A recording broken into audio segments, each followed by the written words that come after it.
I da da da da da da da da da da da Brazos Teshev I da da da da da da da da Brazos Teshev Yerushalayim I da da da da da da da da Brazos Teshev I da da da da da da da Yerushalayim. My entire essence, the entire essence of my existence has been affected in an eternal way that can never be undone. There's a reshima.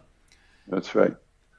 It's a trace. It's a trace memory, even if it's not. Yeah, even if it's not conscious, right? It's still engraved. So the idea of engraving is a very powerful idea. It's there even if I don't know it's there, right? That's what the point. Yeah.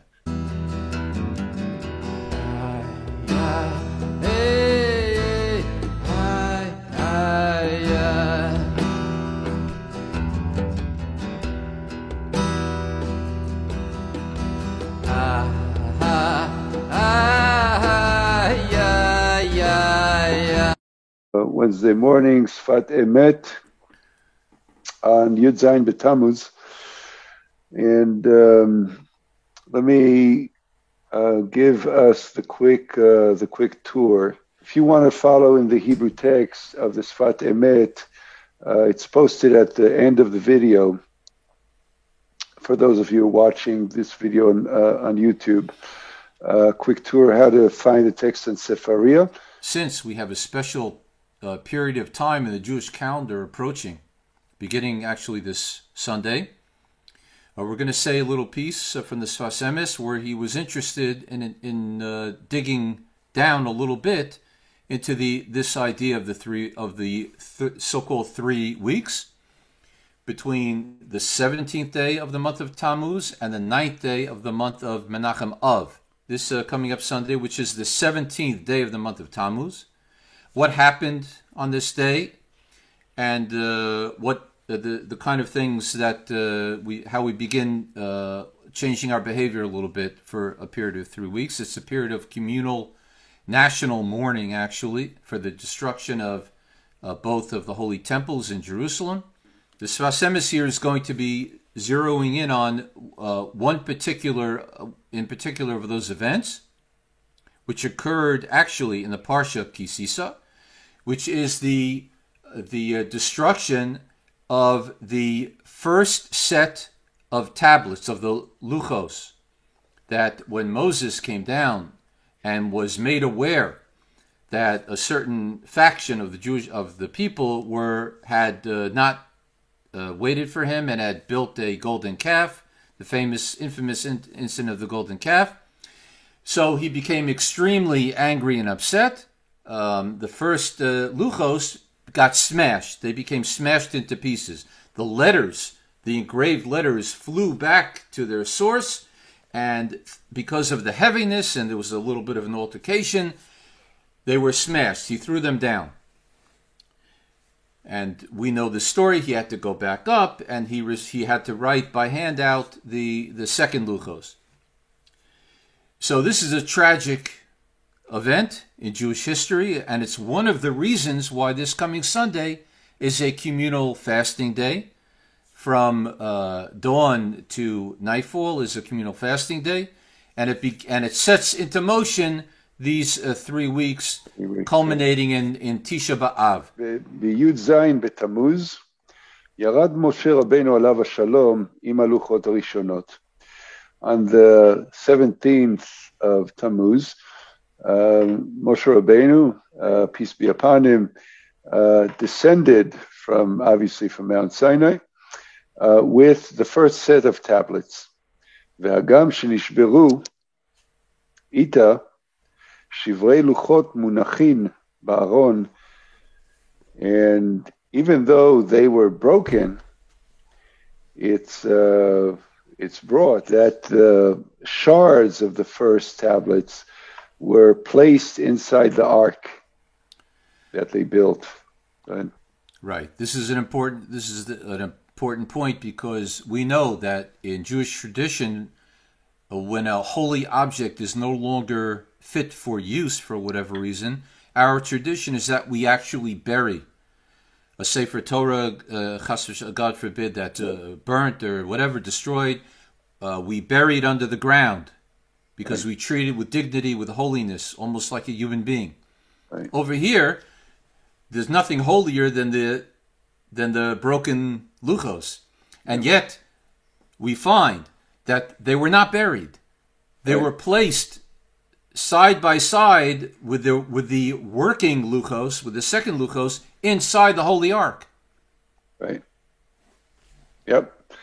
And the question, I guess that the Sfat Emet here will pose is why, right? What does that mean? Exactly. Right. כי כל המתנות שנתן הקדוש ברוך הוא לבני אדם הם לעולם. So here's the answer. Because all gifts that the Holy One blessedly gives humans are forever. וגמירי משמה מהב יהווה משקל לה שקלי. So this is a quote from the Gemara that says, we learn that when we receive something from the heavens, it cannot be given back. It's not taken back. ולכן הערת לוחות הראשונות נשאר לעולם לבני ישראל. And that's why the light of the first set of tablets remained with the people of Israel forever. אבל אותיות פורחות למעלה לפקדון לבני ישראל. But the letters of the first tablets, as it said, they flew up, they rised up from the stone, from the tablets, up to the heaven as a deposit for the people of Israel.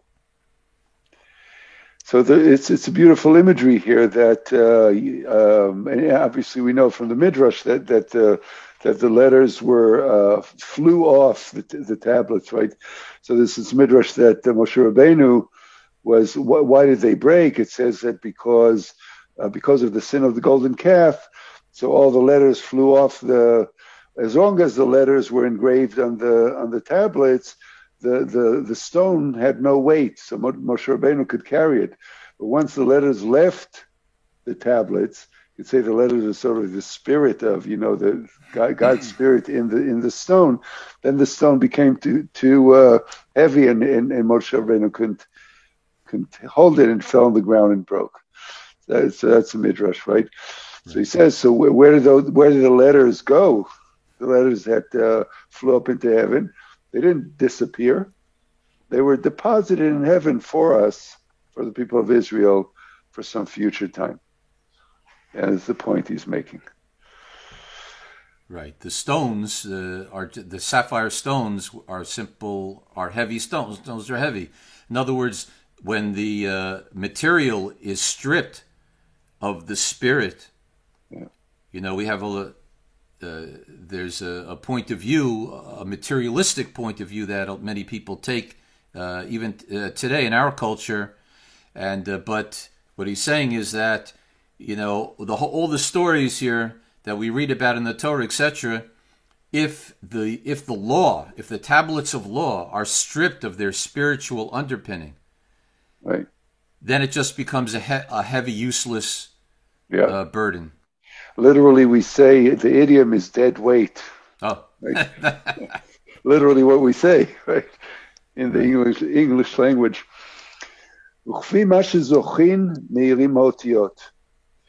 And in accordance with what a person or maybe the whole people merit, then those letters shine or provide light.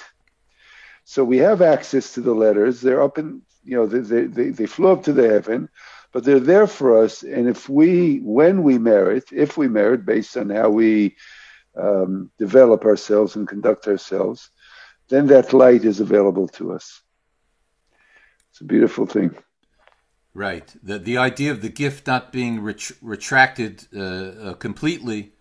Yeah. His whole point here, as he began, is that you have the most holiest day that ever existed in eternity, the giving of the luchos. But right. The same moment you have the taking away of the spirit of the luchos. That's right. There's something inherent in the day of Yud Zayin Tammuz itself that contains the ultimate holiness and spiritual light. Right, the ultimate holiness and the ultimate breakdown, all in the same moment. All in the same is amazing. Ve'ita b'shem ha'ari zal, and it's brought in the name of the holy Ari, may his memory be of blessing, and that is Rabbi Isaac Luria, the founder of Lurian Kabbalah, as we know it today. Chag le'Adonai machar. So he quotes from the Parsha, from Ki Tisa, where the whole story of the breaking of the tablets, he says, so he quotes, Aaron says to the people, when they make the golden calf, Aaron says, okay, so tomorrow is a holiday, the holiday meaning they're going to worship the golden calf. So the Ari says, Ki la'atid lavo yeh Yud Zayin b'Tammuz Chag. He says that's a reference to the 17th of Tammuz, that's going to be in the future, going to be a holiday. So Aaron is predicting the Yud Zayin of Tammuz. It's beautiful. Yeah. The simple meaning of the text is that he was trying to push them off. He said, tomorrow I'll build you a calf. Tomorrow. But the Arizal says the double meaning. He says in the future, he was like a little Ruach HaKodesh. You know what? Eventually, ultimately, this crazy day will turn out to be a holiday. Yeah, and here it is, right? Hence this word, this teaching. Yeah. So, Yehi Yud Zayin b'Tammuz Chag, כשיתקנו בני ישראל לחטא, יהיו הלוחות הראשונות. When the people of Israel rectify the sin of the golden calf, so the first tablets will be shining their light, right? So the Yud Zayin, I think what he's saying is the Yud Zayin of Tammuz, which is now a mourning day, will turn into a holiday. Yes. When the final tikkun, right, tikkun haolam, when the final, you could say, resolution, the resolving of this, historical, falling out of grace, historical, of the golden calf will be basically when we make it up to God, when we bring things back to, which is the whole messianic, it's the time of Mashiach. That's the essence of the time of Mashiach. Right. These fast days will be transformed into Yom Tovim, into holidays. Messianic times. Right.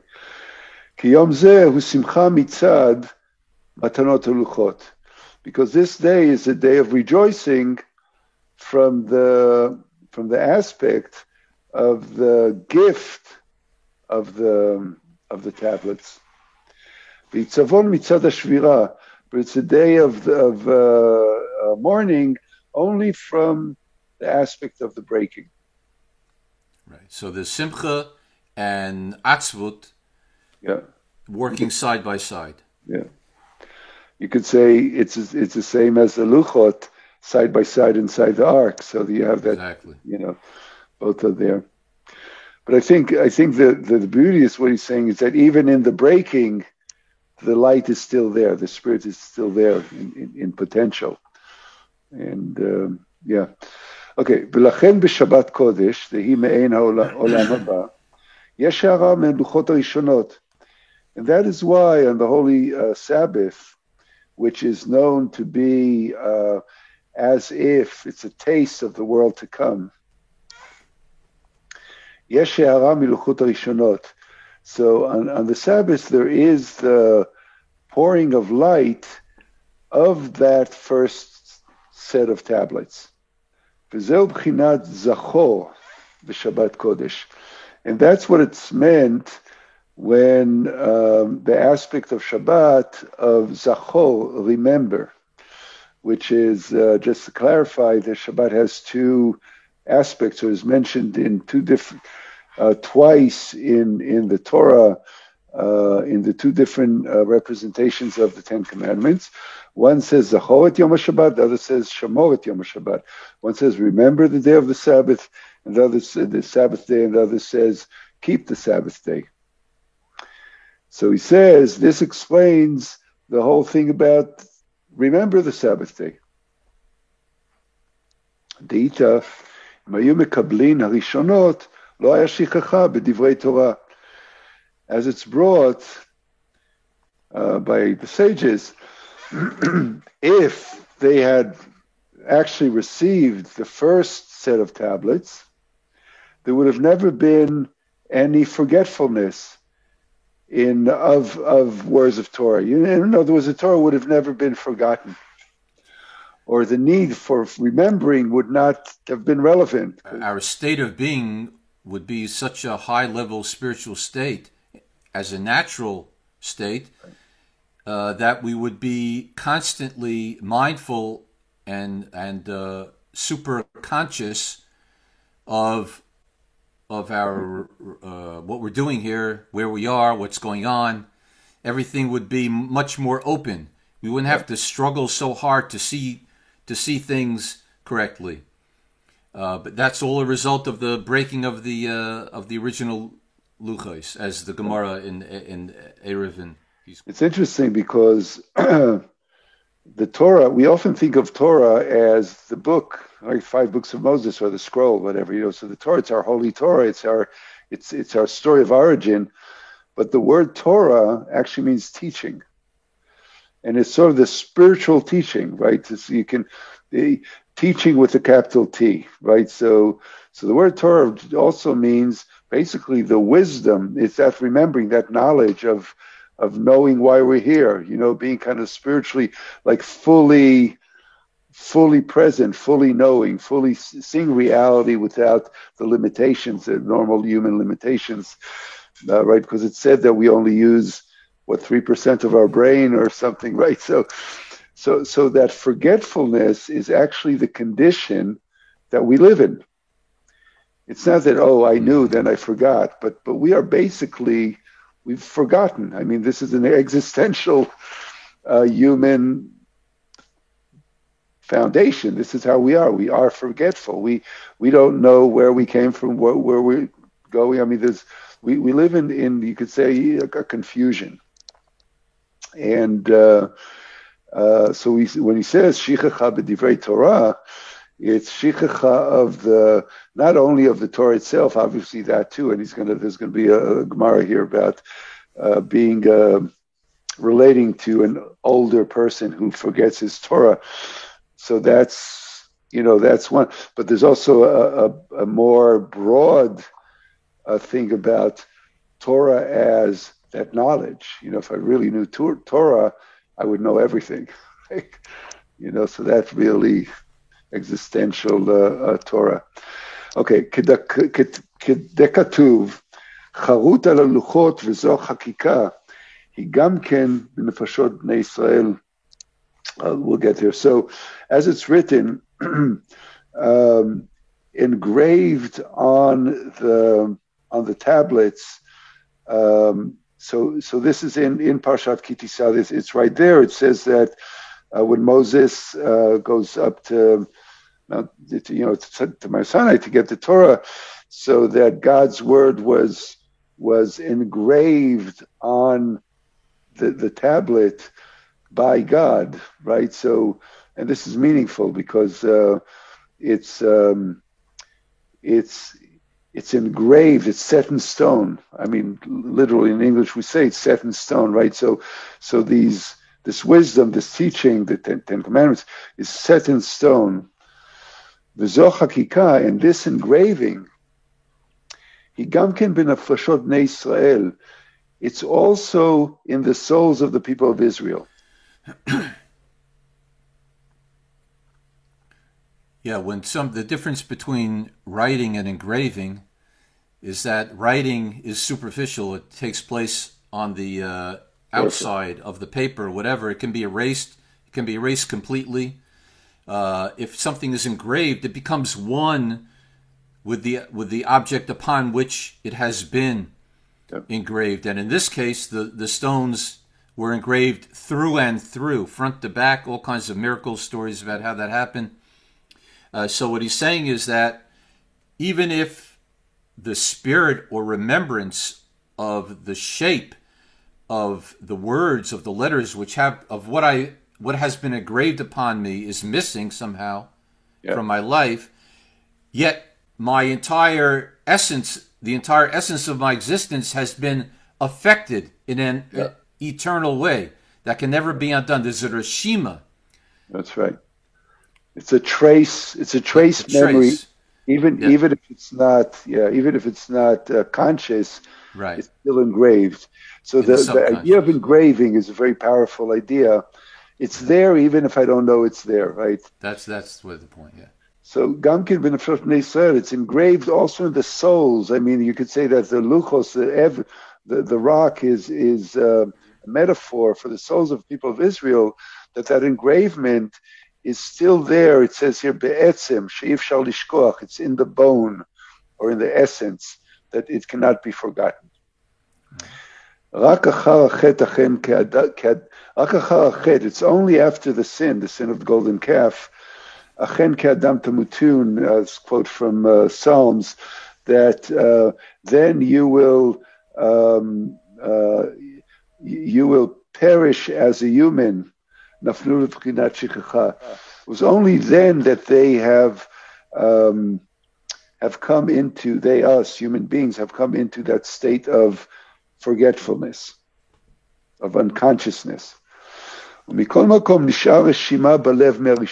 still, there's a trace of that eternity, or that full consciousness that is left in the heart of the human being from the first tablets. And this is why it says in the Gemara, be careful or considerate with an older person who has forgotten his or her learning. The Gemara says, because the shards of the first tablets are encased in the ark. Right. The Gemara doesn't. That's the Sfas Emes. The Gemara says over there because they forgot. You get old. I can tell you, short-term memory, long. You start to forget things literally. So they say because it's eines. You don't disrespect that older person because they forgot something, because it was against their will that they forgot. It wasn't because they weren't careful. But the Sfas Emes says he says a beautiful thing. He says because it's still in there. Yeah. It's still there. You just can't you can't pull up the file so easily. Just like the first tablets are still in the ark and the light is still available, the person's learning is still in there and the light is still available, even if it looks broken. It looks like he's losing his memory, but don't underestimate or disrespect the person. Because a gift that is given is never, once the gift is given. That's back to the beginning. Right? Yeah. Shabbat Yoma Deschirahu. And the Sabbath is a day of remembering, the day of full consciousness. And that's why on the Sabbath we have the light from the first tablets. And that light is itself what we consider the additional soul that is said that we have on Shabbat. From the soul that has risen up, like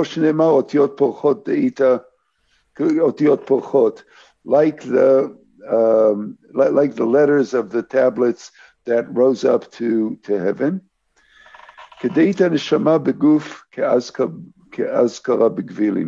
As it said, a soul in the body is like the memory on a scroll. So what's the take home, from all this? There's so much about Shabbat, about memory, about consciousness, about Torah, about the first Luchot. But if we're going to encapsulate that in a couple of words. The main point, in my view, what I get out of this is that even as we approach tragedy, national tragedy, such as we're going to be commemorating with the 3 weeks, the 17th of Tammuz, the Tisha B'Av, that the Sfas Emes is telling us that it's not 100% loss. There's no such thing as a 100%. There's something buried inside that tragedy that can provide us with encouragement. And really looking forward and something to work on, because he says, listen, yes, the tablets were broken that day, but the tablets were given that day too. Don't just look at the negative. There's a big positive there, and God doesn't take it away. These miracle letters, right? So we have to access it, and within ourselves, that we. There's this idea of forgetfulness and wandering aimlessly and getting caught up in all the nonsense that we hear about and see it, observe in the world, and we lose sight of what a Jew is really capable of. But the gift, the encouragement here is that the light of the shining of that spiritual light is all over the place. It's just that we have to figure out how to access it. And I would just say, just to add to that, is that it's also inside. So the brokenness of the tablets is our brokenness. It's I really identify with the old man who's who remembers. I mean, I'm not that old, but I'm already forgetful. And it's in some ways, there's this existential forgetfulness. Right? But that for an individual, know that light is inside. It's in the internal heaven. The otios are there and they're available. So the Navi says that in the future, prozos teshev Yerushalayim. Prozos teshev, prozos teshev Yerushalayim, prozos teshev, prozos teshev Yerushalayim. Ay da da da da da da da da da, prozos teshev. Ay da da da da da da da da, prozos teshev Yerushalayim. Ay da da da da da da da da, prozos teshev. Ay da da da da da da da da, Yerushalayim. One more time. Ay da da da da da da da da, prozos teshev. Ay da da da da da da da da, prozos teshev Yerushalayim. Ay da da da da da da da da, prozos teshev. Ay da da da da da da da, Yerushalayim. Please do like and subscribe if you haven't yet. Shalom for now, till next Wednesday. So you go to sefaria.org. You click on the 3 horizontal lines in the top left, and that takes you to the Sefaria library. You can now scroll down to texts and click on more. Then click on Chassidut. And once you click on Chassidut, you're going to go scroll down to the subtitle that says Other Chassidut Works. And scroll down till you find the Sfat Emet. Here it is on the right. You click on it, and once you're in Sfat Emet, you go to the top where the title is Sfat Emet Genesis Bereshit 1. Click on the drop-down menu and scroll down to the contents. Click on the Book of Numbers. Scroll down again, and you click on Balak, Parshat Balak. And there you're going to click on section number 27. And once you're in section number 27, you scroll down to the second paragraph, and it's actually numbered with number 4. And there we have it.